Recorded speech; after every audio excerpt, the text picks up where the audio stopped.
Welcome to the Live Wealthy podcast with Dawn, where we are growing our wealth and our worth at the same time. You ready? Let's go. Jaime, I'm excited to talk with you today because I don't think I've ever met another woman in my life that has had or has so much drive like I do. In fact, I think you have more drive as a human being. And I'm so excited to just chat with you because you are my soul sister with lots of energy and lots of success. So thank you for being a guest on the Live Wealthy podcast today. That could possibly be the best intro I've ever had on a podcast. So thank you. Thank you for that. It's true. I just love your energy. And what I realized after, you becoming my new best friend in business is really about you and I do very different work. However, the core of what we do always comes down to the same thing. If you really want success in your life, whether it's corporations and small businesses like your clients, or I do personal finance, like it really comes down to the same thing. And so I think through our conversation today, we're going to boil that down and really get to the core of what really makes corporations, small businesses, and human beings successful. So thank you for being with me today. And I just want to open up like your title, Chief Vision Officer. Mm-hmm. That's your title. So tell our listeners really what that is. So, and again, people call me CEO too, but I choose the Chief Vision Officer because I believe that's my role in the organization. I've got a president that runs my business that is amazing and does the business things that need to be done. And my job is to pay attention to what's happening in the market, both for my team and our services, but also for our clients. Because the value of us is we're helping them see around the next corner, right? We're talking about AI and I'm having to go learn how is this going to affect businesses. And so for me, that's vision. It's what's around the next corner, what's the next ceiling that organizations or leaders are going to hit. And that's my job is I want to be out there and then I can educate everyone around me on this is what you need to be thinking about so that they have an advocate out there for them kind of seeing around the next corner. Sure. Okay. So you're visionary. So you're looking at what's next so people can be innovative and companies can really, at the end of the day, grow. But what are you doing so as a chief vision officer, how are you spending really your time when you're not researching, but what are you doing in these corporations, small businesses? And when I say small businesses and corporations, like let's define that first. And then what are you doing inside of these organizations to really help them meet and achieve their goals? Yeah. And this is when we were talking about this podcast, there are so many parallels between what you do and what we do, just at the level, but it's really about the mindset and how they think about growth. And so we work with businesses. When you say small, we actually work with a wide range. We have a couple startup clients. We don't do a ton of startup work, but our processes and our framework really scale to any size of business, but we're really looking at high growth businesses. So businesses that have a lot of opportunity in the market, but with that comes pain. So I always say there's only two phases of business: need to grow pain or growing pains. You either need more customers and revenue, or you've got a lot and now your internal processes are all over the place, right? And you've got growing pains internally. And so that's what we're helping organizations understand is where's the root of that coming from, right? How do they bridge the gap from where they are to where they're going tomorrow or next year or 5, 7, 8, 10 years from now, right? We do a lot of large scale, long-term strat planning. And so we're just helping them kind of turn a mirror and say, what do we need to do differently? As leaders, how do we need to think differently? Which I think is the parallel to how you help people think. How do I need to change my relationship with the leader I was before, or the leader I need to be in the future? And so we're helping them understand that and then putting a roadmap together that helps them improve so that they're not waiting till it's so painful that the business starts to have an impact revenue wise because it's not built at the right level. So that's really what we're focusing on. Nice. So what I heard you say really is all businesses, no matter what stage you're in, it's painful. There's always challenges, no matter where you're at. Growth is the key to everything. In fact, I named my investment firm called WELLthy, which is a dance term, but it really means to be on your toes, to grow. Like we want to grow human beings, we want to grow investment portfolios, all that kind of stuff. But you truly believe that if your business and you are not growing, you're actually dying, right? That's the only choice on this planet. You're either growing or dying. And so growth is so important for all businesses. Like you said, whether it's growing with new acquisitions and new clients or customers coming in, or you have that and you need to grow the leadership and need to grow the operations and all that kind of stuff. So, growth is so important. The other thing is what I heard is this leadership. So when you go into organizations and businesses, well, first, before I ask that question, what size? So you work with startups. What is the biggest businesses like Our size of biggest client is business? $8 billion in revenue. 8 billion. Hmm. Okay, so you can work with. Okay, so there's a wide range. So Right. small, mid-sized businesses. But when you go in, what is your main? Because you talked about leadership too. So do you work with the leaders and you go into these organizations to help the leaders lead better and to help them lead growth better? Or what does that really look like? No, it's a good question. And so the way I describe it is people would know us, and we're working on this in our own marketing right now because it's a very hard story to tell because we're so different in how we work and the caliber of my team. But most people would come to us for strategy or culture, right? So two ends of the spectrum. They would say, I feel like our culture is struggling. We need you to come in and maybe help us kind of baseline, understand it. We have a whole process for that. On the other side, they come in and say, we need to really drive a really strong strategy, what we call an outside in strategy, right? External trends, we need to understand what's happening in our industries and in our markets. Like we need you to help us think differently so that we can figure out what that strategic plan is. So tend to get contacted for those two things. But the interesting part about both of those things is the root issue or the root gap 90% of those companies have is their leaders. But when we actually get down to it, the cultural issues or the things you're trying to get to, it's because we haven't prepared our leaders to be able to drive the right level of culture, to care about people and to take the time and give them the tools and everything they need to be able to foster a culture, right? That's resilient. And on the strategy side, we haven't taught leaders the tools needed to drive transformation because I haven't seen a company strategy yet that's just keep doing what we're doing. It is full of change, full of transformation. We have to be different. We have to look different. We have to have different products or services. And all of that requires change. And then you have leaders in the middle that are required on both sides. And we've never invested in them and never coached them and mentored them to be able to do it. So when we look at it, we're looking at the holistic picture, but we're really assessing the leaders to say, we just helped you create a killer strategy. That's never going to happen if Yes. we don't fix the leaders. It's just a sheet of paper. And so we're helping our clients look more holistically at their business. Where they think they need a strategy, we tend to come in and say, we're giving you way more than a strategy because you've got to think about all the other factors. Correct. Like the strategy or the business strategy or the financial plan only works so much if you don't have the buy-in and the behavioral change of the leaders. So, Jamie, this is so interesting. Think about life. Think about you as a mom. You're a mom and as a bonus mom. How many children? 4. 4. Okay. I've raised 2 teenage daughters. Whenever, and you can relate to this as a mom, I'm sure, but whenever there's a issue with children, Mm-hmm. it typically comes back to the leadership of the parent, right? I mean, we're dealing with different personalities, we're dealing with different experiences, different skill levels, different mindset, all the things, but everything, even in parenting, comes down to leadership. Everything in financial planning and wealth management comes down to leadership.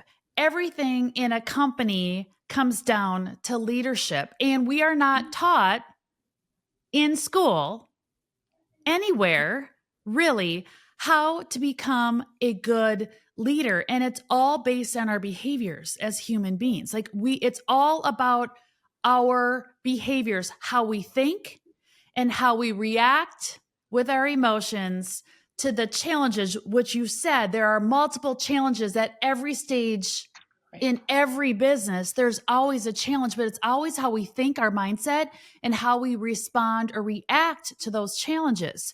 So, Jaime, you talk a lot about this cultural crisis that a lot of companies are in. Like when you say crisis, talk to me a little bit about what that means in your brain. So the data is telling us that we are in an epidemic of poor cultures right now. And it isn't because the companies are setting out to be poor cultures.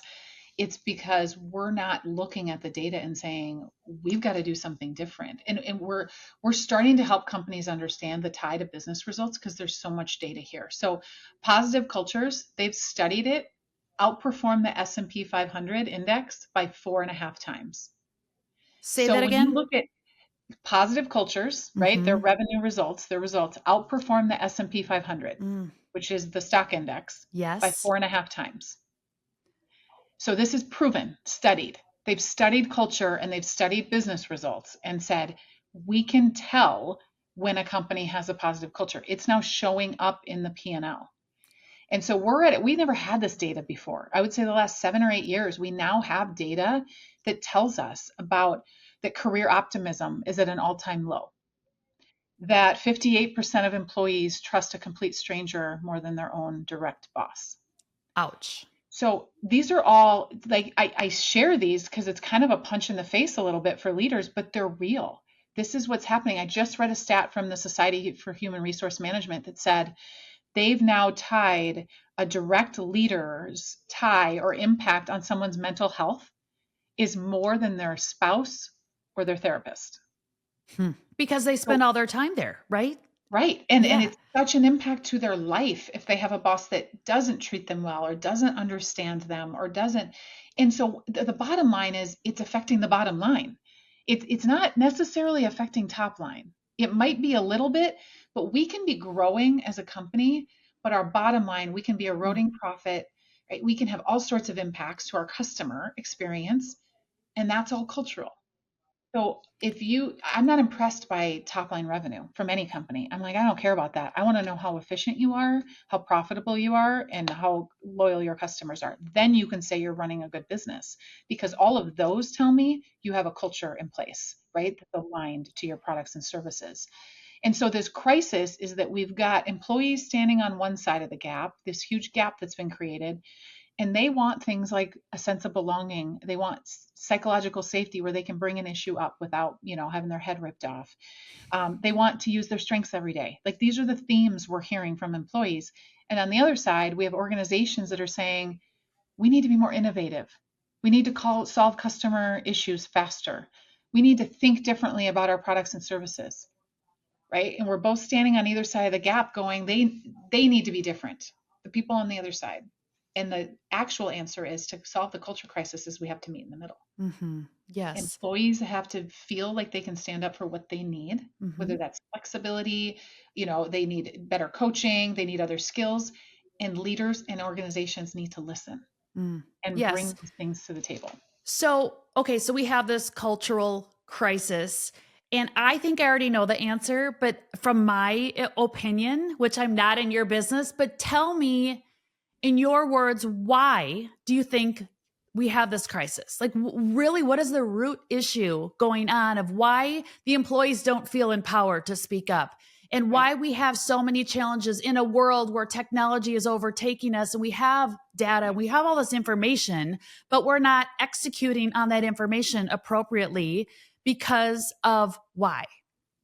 So there's a couple, it's a perfect storm right now. I think we've always had cultural crises and just nobody really not cared about culture, but they never talked about it at this level, right? You have examples like Zappos and Tony Say and like all of these companies in the past, Netflix, where people were like, they're weird. Like they've got these crazy cool cultures and they were so far extreme that most companies couldn't relate to them. Okay. Well, now that's becoming more of a common thing because businesses are understanding that's where they need to invest. But there's a couple things that happen. Um, we've got a declining just kind of career optimism. It's been declining since 2009. So when you hear about the great resignation and all of these things that have happened since 2020, if you actually look at the data, this has been an indicator that's been out there if companies were paying attention since 2009. So it isn't something that like COVID created. I think we like to use that as an excuse. I think COVID exacerbated it. It made it worse because what it did for employee behavior or, just our lives in general is it forced us to reevaluate what was important. When we all got sent home, we started seeing our kids more. We started enjoying more time at home in a calmer environment. It was still chaotic outside our doors, but we saw a different life for ourselves. Most leaders did. And when that started to lift and we went back, and most of our lives went back to the just madness of kids and sports and everything and jobs that were really demanding, you're now seeing a pushback, not on the company, but you're seeing a pushback on a lifestyle that people want to lead. I mean, it's no secret that the Western lifestyle, right? United States and kind of Western, we don't do it like the rest of the world does it, right? We joke about Europe. I leave for Europe on Saturday. We joke about they take a month off. They're so lazy. They take siestas in the afternoon. No, that's actually our body was wired to rest and recover and reflect. And we just don't have that in our economy, in our society. It's you thrive by being a workaholic, right? That's what people value. And that's the shift that I think has started to happen. If you really look at the root of it, and it's caused this crisis because now companies and leaders don't have the mechanisms and the tools and the training to say, how do I manage five? We're coming up on 6 generations in the workforce, just FYI. So we're almost to 6 generations. How do I manage these people? Because they want something different than they wanted 5 years ago. Right. And they want something different. However, they really want growth. Like all companies want growth. Like we all want to grow. All humans want to grow. It's a necessity. It's like we have to grow. Right. Like we talked about earlier. But what happens is the way we go about that growth needs to be so different post-COVID. And I think, I personally believe the reason why we have this crisis, not just because leadership wasn't taught so much in school. I mean, that is one reason, but I believe that so many leaders, and I hate to say this, but, I'm going to include myself because I've had to work on myself significantly through personal growth and development is because I was so insecure. And people that are insecure tend to have this lack of abundant mentality and scarcity mindset that there's not enough. And I think a lot of leaders, because of their leader and the organization is all about growth. And so we put this negative vibe in culture, in corporate culture that, it's never enough. And more is better, which more is good, right? We want more, but it stems from this negativity of we're leading from an insecure place. Right, and a scarcity and fear place. Yes, a scarcity and fear place. And what we've learned is that companies post-COVID can actually get better results because we all want better results. We can get better results by having a better culture. In fact, Jamie, I used to be the worst leader because of my leadership, insecure, mental capacity of grow. We need more clients. We need this. I'm going to tell you what I did is post-COVID, I actually, we were growing significantly. And in 4 years, I went from 2 employees to 14. And what I did, which is really interesting, is I found better people when I hired not just in the Minneapolis area or not just in the Phoenix area, but I opened it up across the country to hiring people to work semi-remote. And when I offered them what I call a live wealthy schedule, where I told my employees, I'm going to give you flexibility and freedom because you're an adult Yep. And I'm going to allow you to act as your own type of intrapreneur or little entrepreneur within my business. And I'm going to give you the trust. I'm going to lead from an abundant mindset where I give you trust. I'm going to give you trust, or I have trust in you, and I'm going to give you the flexibility and freedom until you show me that you can't handle that. Right. And as soon as I did that, my business financial results, again, the revenue and the profit Right. actually exploded because I started leading from this like security mindset. And I'm guessing that when you really, it's almost like a yin and yang, and it's almost like this opposite effect. Like we want growth, but in order to get growth, you gotta humanize the growth. Yes. And you can't have growth and have it negatively impact other parts of the business, right? It's a balance. And we're actually, for a lot of our clients, trying to redefine growth, because most people who are listening and you say growth, it just means more money. Well, growth can mean a lot of things. Mm-hmm. It can be higher value customers. It can be, right? It's not just top line. And so we're starting to really look at that and say, what does what does growth look like in a high growth environment? It looks more balanced than it does in most environments, right? It is all of the things you talked about. Yeah. And that's more sustainable than we had a really good year this year and next year we don't because a bunch of our people left, or we lost relationships, or our customers left. Like, who wants to ride that roller coaster? That's what we're helping businesses with, is like, and same for financials, Mm-hmm. right? Like, who wants to just have this and then I'm back down here again? Like, you want it to be the steady uphill. You don't want the roller coaster in growth, no matter what that growth is. Yeah. And in the United States, we are so focused on more without taking a step back and hiring a consultant to figure out how much is enough and what is that more looking like. Like I always say, more is great. Like Jamie, you're driven, I'm driven. Like we all want more, but we want the right more, and coming from the root of I have enough, the business is successful, but it's okay when it comes from a positive mindset and a positive emotional place. More is way more than what you could anticipate. And like you said, sometimes it's not always money, even though we need money. Money's oxygen. Like we all love money because we can travel, we can live, and we all want full lives. So let's not downplay the money, but more money comes with the right type of mindset.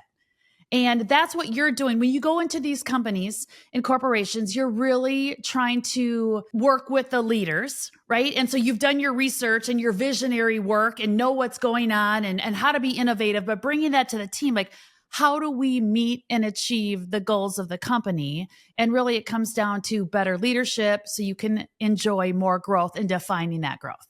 We say, how can you meet and achieve the goals, right? And hit your strategy and maintain the soul of the organization at the same time. Like, it's both and. Mm-hmm. And this is conscious capitalism, is kind of what we follow and believe in. And it's the belief, and this is something we're seeing generationally that really matters to talent, to people that want to join your organization, is you have to make money as a company. You don't exist. You can't pay people. So you can make money and benefit the company and benefit shareholders, but the company also has to benefit the community and benefit its people. Right? Conscious capitalism is saying we need a blend of all of those things. Yes. And then making money is, yes, an absolute necessity. But if we're doing that while detracting from the community or the environment or our people, there's a lot of talent out there, especially young talent, that's like, yeah, I don't need to come work for you. Right? And they might be the smartest person and the person you need in your organization, and they're not going to come if you're not focused on kind of everybody winning in some way together.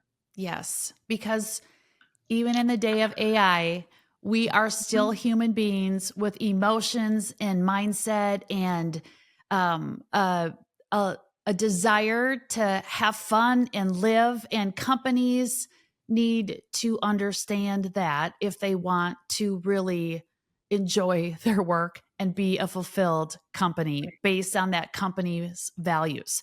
So, Jamie, you and I talked a little bit, and from a personal perspective, You talked before about being stuck. We've all been stuck. Mhm.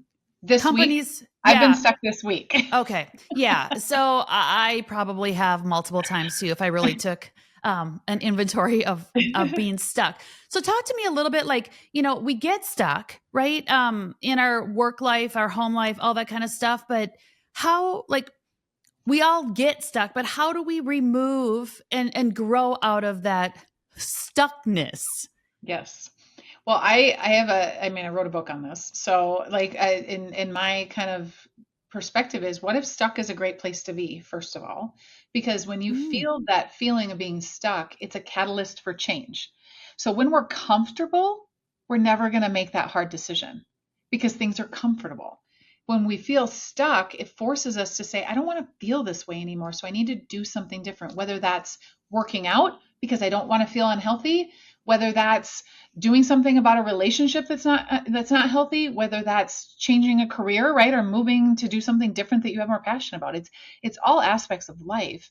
But there's two primary things. I mean, there's a ton of things, but two primary roots that I see that get and keep people stuck. And the first one is the voices we're listening to. And we see this in leaders and organizations is if we're around the same people year over year and we're hearing the same things and we're not shifting our perspective, right? We tend to get stuck. And sometimes we mm, don't even realize it until it's too late. When we put ourselves out there and we put ourselves in rooms that we weren't in before, or we choose to work with someone like you, Dawn, and it's scary to me, but I feel stuck and I've got to do it, it changes my whole perspective. Right? And so that stuck goes away. Now you're going to hit another stuck point. We're not trying to avoid it. We're just trying to not stay in the same place and have the same issues and fears in our lives year over year over year. And so that's one big thing. And then the other thing that keeps us stuck is we just don't manage our energy well. mm, We are seeing this in leaders across the board. I'm writing blogs on energy management for corporate Fortune 500 executives because that's what they're missing the most is they're not putting the time and filling themselves up and leading themselves better. mm. So a perfect example is what you do. If I'm an executive at a business and I have tons of fear about my personal finances, how do you think I'm going to show up every day? No one knows I have that fear, but I'm showing up in like, I got to play politics because I got to keep my job, or I'm not raising my hand for that because I don't want to be put out. Like we are showing up completely differently because we're not leading ourselves well Hmm. outside of work. Because of And fear. because of fear. Hmm. And so the best companies right now are looking at holistic approaches to helping their people manage Hmm. energy, to lead themselves. And they're bringing in, I mean, you see this, you're coming in and doing this for companies. They're bringing this kind of stuff in to say, we know this impacts you and we know it impacts our culture therefore, right? So we want to support you, whether it's legal advice or financial advice or mental health services. We're seeing more and more of that happen in companies, and companies are now realizing the value of those investments and having people come in to do that. Thank God we live in a world where Right. you and I get to be part of that Yes. growth and that leadership for change. So, change. Let's, we Yes, there's a lot fear, of it right now. yes, but we as humans fear change. And Hmm. what I heard Jamie just say is that if we fear change, we become and we stay stuck. And to get out of being stuck is really to not fear change, but to embrace the And change walk towards it. and Right. walk towards it. There's nothing to be fear. We don't need to fear change at all because it's everywhere all day long. Well, and that's really what's happening is the pace of change. So we've always been through change, right? Our entire lives has been full of change. But the pace of change has escalated. So that I read something that said in the next 5 years, the pace of change, and they mean consumer behavior, right? Economic and employee sentiment, all of these changes in business in the next 5 years is going to be more change than the previous 40 years combined. Wow. So I hear that, right? If you're in the right mental mindset and you hear that as, let's go, that's opportunity. All I Yes. hear is opportunity. Mm-hmm. And now there's going to be pain and there'll be another crisis. And Yeah. yeah, but Yeah. there's a ton of opportunity in that. So it's how are we looking at change? And I don't believe people fear the change that's in front of them. I think they're carrying baggage from poorly managed change in the past. Absolutely. So, right, because we haven't led them well through the change in the past. And so they're like, this is going to go badly, just like the last time this happened. And so, how do we get them to look at change and say, have energy for it and walk towards it, knowing that we've gotten through 100% of the hard stuff up to this Mm-hmm. point? Right. We can do this too. And that's a leadership thing. Leaders have to be dealers of hope when there is change and chaos and crisis happening. Yes. Oh, you just threw so many things out there that were so good. Jamie, you're like the psychologist, the therapist Unlicensed. license for companies. Like everybody needs therapy. Like, I've been married for 28 years, married my high school sweetheart.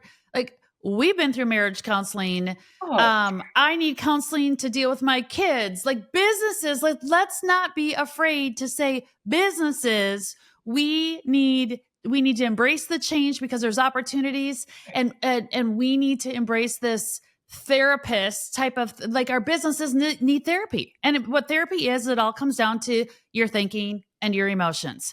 So I know you're busy, you're packing, you're running a business, you're on your what book? Third book?